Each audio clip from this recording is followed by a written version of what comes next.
Welcome. In this short tutorial, I'll be showing you how to install VirtualBox on Windows 11. If you find this video helpful, please leave a like and subscribe to the channel for more such tutorials. Now first up, go ahead and open up your favorite browser.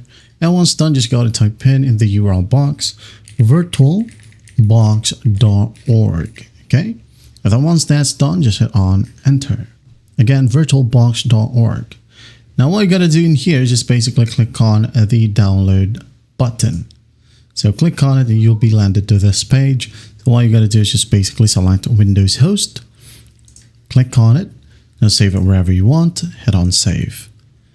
Wait for the download process to finish. As you can see here, it's pretty small, 168 MB, 168 MB. So just wait for it. And then once that's done, let's just go ahead and click on the installer. And there'll be a pop-up. By the way, just click on yes. Now close the browser. There you go. The installation process begins. So just click on next. I accept right here. Hit on next.